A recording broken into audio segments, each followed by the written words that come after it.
तुर्की के राष्ट्रपति तैयब अर्दोगान ने एक बड़ा बयान दिया है इजराइल पर।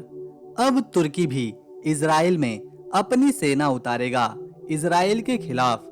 इजराइल और हमास के बीच जो जंग चल रही है उसमें जो गाजा के लोगों पर जुल्म हुआ है उसके खिलाफ तुर्की भी वक्त वक्त पर आवाज उठाता रहा है।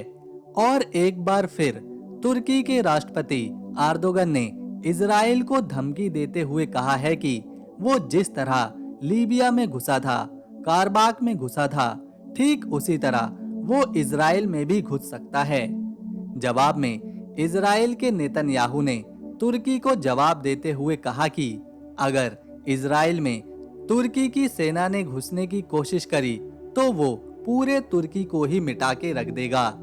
अब तुर्की जो बोल रहा है असल में कर नहीं सकता, क्योंकि तुर्की खुद नेटो अलायंस का मेंबर है और पूरे नेटो अलायंस में जो 32 देश हैं उनमें लगभग सारे ही इजराइल का साथ दे रहे हैं। और अगर तुर्की खुद नेटो का मेंबर बनने के बाद इजराइल पर कोई एक्शन लेगा, अगर इजराइल में उसी के खिलाफ अपनी सेना उतारेगा, तो इसका उल्टा नुकसान तुर्की को ही झेलना पड़ेगा। जिस तरह अमेरिका, ब्रिटेन, इजराइल, फ्रांस और जर्मनी इजराइल का साथ दे रहे हैं, जंग को रुकवा नहीं रहे हैं, ठीक उसी तरह से ये सारे देश मिलकर तुर्की पर भी हमला कर सकते हैं। इसीलिए तुर्की के राष्ट्रपति ने जो इजराइल पर एक्शन लेने की बात करी है, इजराइल में घुसने की बात करी है, वो बेवजह की है। इसका कोई मतलब नहीं बनता। अर्दोगन ने इसीलिए शायद ये बात कही कि उन्हें भी थोड़ी वाहवाही मिल सके, क्योंकि अगर तुर्की को इजराइल पर कोई भी एक्शन लेना है तो सबसे पहले तो उसे नेटो अलायंस छोड़नी पड़ेगी, जो वो छोड़ नहीं सकता। खैर, बढ़ते हैं एक और अपडेट की तरफ। लेबनान के हिजबुल्ला और इजराइल के बीच जंग के आसार बढ़ते ही जा रहे हैं।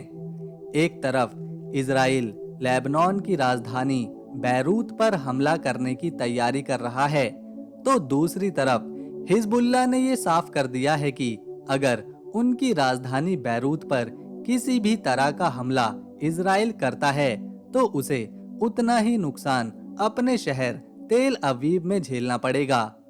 अगर लेबनान का एक भी घर इजराइल के हमले की वजह से टूटा तो एक घर तेल अवीव में भी टूटेगा।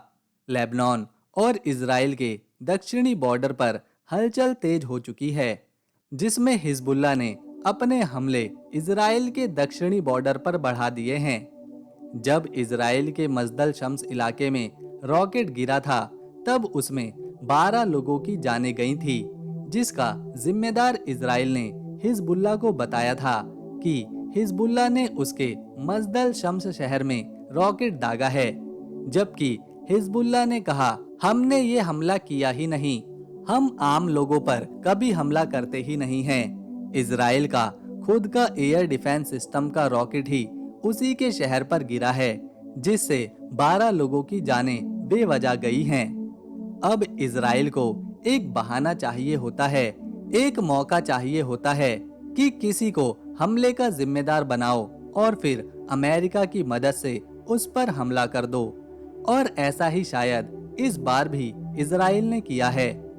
इसमें एक बात और गौर करने वाली है कि जिस मजदल शम्स शहर को इजराइल अपनी सीमा में बताता है, अपना शहर मानता है, वो असल में इजराइल का है ही नहीं, बल्कि 1967 में जब इजराइल ने लेबनान और सीरिया के बड़े इलाकों पर अपना कब्जा जमा लिया था, तो उसमें इजराइल ने मजदल शम्स में भी अपना कब्जा कर लिया था। लेकिन जो लोग वहां रहते हैं वो इजराइल से अलग रहते हैं, और जब उनके 12 बच्चों की मौत हुई तो वो इतने गुस्से में थे कि उन्होंने पूरे शहर को जाम कर दिया, क्योंकि नेतन्याहू के बहुत से नेता उस शहर में जाना चाहते थे, लेकिन मजदल शम्स के लोगों ने उन्हें वहां घुसने ही नहीं दिया। फिर जब नेतन्याहू खुद वहां जाने के लिए निकला, तब भी उस शहर के लोगों ने नेतन्याहू को भी नहीं आने दिया।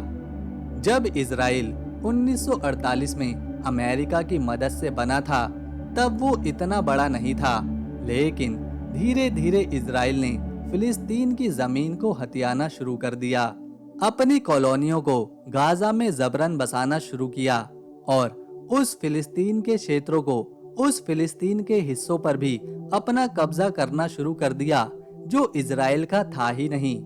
इजराइल ने लाखों यहूदियों को गैर कानूनी तरीके से वहां पर बसा दिया और अब पूरे गाजा पर, फिलिस्तीन पर इजराइल की नजर है।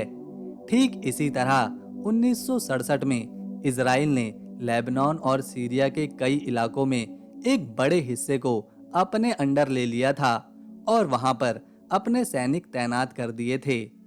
हिजबुल्ला उसी कब्जा किए गए हिस्से को इजराइल से वापस लेने के लिए लड़ रहा है, जिसमें उसे काफी हद तक कामयाबी भी मिली है।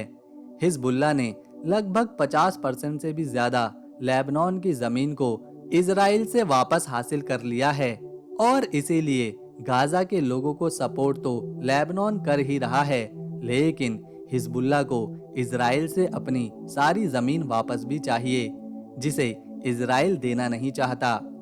इसी जंग में इजराइल को कई बार हिजबुल्ला ने हराया है और यही वजह है नेतन्याहू तुरंत अमेरिका गया। शायद अब वो अमेरिका की मदद ले ताकि वो हिजबुल्ला का सामना कर सके। एक और बड़ी अपडेट वेनेजुएला देश से निकलकर आ रही है। वेनेजुएला में राष्ट्रपति चुनाव हुए, जिसमें एक बार फिर से मादुरो ने राष्ट्रपति चुनाव जीत लिया है।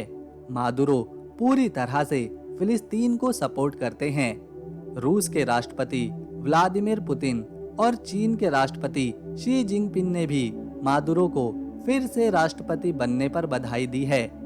दोस्तों, जिस तरह से अमेरिका ने ईरान पर और रूस पर कड़े प्रतिबंध लगा के रखे हुए हैं, ठीक उसी तरह अमेरिका ने वेनेजुएला देश पर भी कई तरह के सैंक्शन लगाए हुए हैं। इसके बावजूद वेनेजुएला पूरी तरह से गाजा के लोगों को सपोर्ट करता है।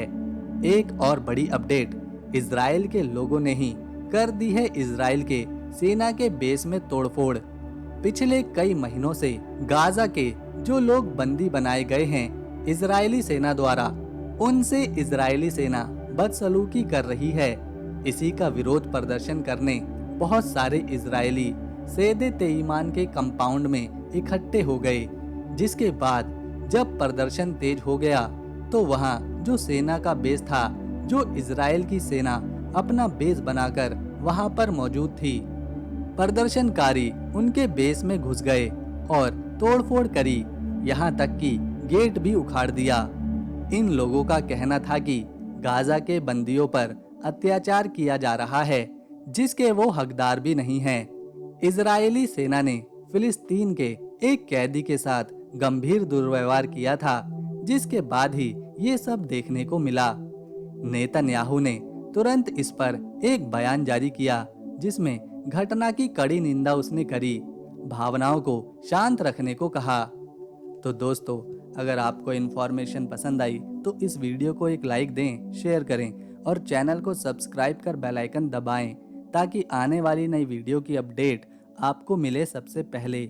हम मिलेंगे नेक्स्ट वीडियो में, तब तक के लिए नमस्कार, अपना ख्याल रखें।